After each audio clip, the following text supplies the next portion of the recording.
Hey everyone, if you're on the fence about buying a portable generator right now, I get it, you don't want to drop hundreds of dollars only to find out it doesn't actually fit your needs. Maybe you've seen the specs thrown around online, but what does that really mean when you're trying to power your fridge during a blackout or run a few tools at a remote job site? The Generac 5200 watt dual-fuel inverter generator is one of those mid-tier options that keeps popping up in searches, so I dug into what it actually delivers versus what you might be expecting. Link is in the description if you want to check the product details on Amazon. First off, let's talk about the dual-fuel part. This isn't just a gimmick, it's genuinely useful if you want flexibility. You can run it on gasoline, which is easy to find, or propane, which is cleaner and stores longer if you're using it for emergencies. That matters if you're someone who lives in an area with frequent storms or if you just want a backup that won't gum up over time. The inverter tech keeps the power clean, so you're not risking damage to sensitive electronics like laptops or phones. That's not something you get with every budget generator, and it's a real advantage if you're planning to use it for more than just running a fridge. Now, the headline says 5200 starting watts, but here's the thing, starting watts are only relevant for a second or two when motors kick in. What you really care about is the running watts. This unit gives you about 4200 running watts on gas, which is enough to handle a refrigerator, a few lights, a fan, and maybe a small window AC unit depending on the model. If you're trying to run a whole house or even a larger RV, you'll likely need to parallel it with another unit, which this one supports. That's a smart feature if you think your power needs might grow, but if you're only looking to keep essentials running during an outage, it's more than capable. One of the standout features is the economy mode. It automatically adjusts the engine speed based on the load, which can extend your runtime significantly. On gas, you're looking at up to 15 hours at a 25% load, which is impressive for a generator in this class.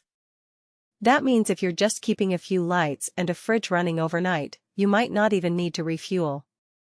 The trade-off is that it's a bit louder when it's running at full tilt, so if noise is a concern, like if you're camping or living in a tight neighborhood, you might want to consider that.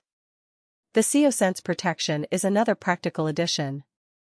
It monitors carbon monoxide levels and will shut the generator off automatically if it detects dangerous levels. That's a huge safety feature, especially if you're using it in an enclosed space or near your home. It's not something you'll notice every day, but when you need it, it's a lifesaver. The push-button electric start is also a nice touch compared to pull-start models, which can be a pain, especially in cold weather or if you're not used to them. Now, let's talk about the downsides. At 111 pounds, this isn't a lightweight. The wheels help, but it's still not something you're going to carry around easily. If you're planning to move it frequently, like from a garage to a backyard, it's doable, but it's not as portable as some smaller inverter generators. The folding handle is a nice touch, but it doesn't make it feel much lighter. Also, while the dual fuel capability is great, propane does reduce the power output slightly compared to gas. So if you're relying on propane for high-demand appliances, you might notice a drop in performance. Who should buy this?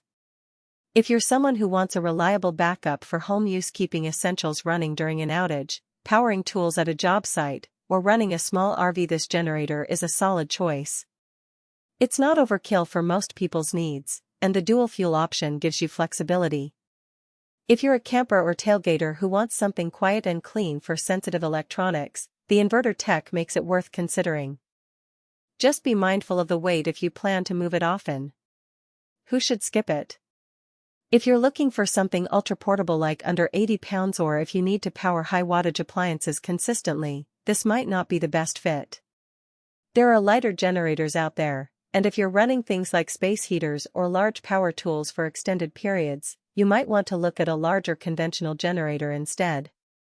Also, if you're in a situation where you'll be using propane exclusively and need maximum power, the slight drop in output on propane could be a deal-breaker. Bottom line? The Generac 5200 watt dual-fuel inverter generator is a well-rounded option for most people who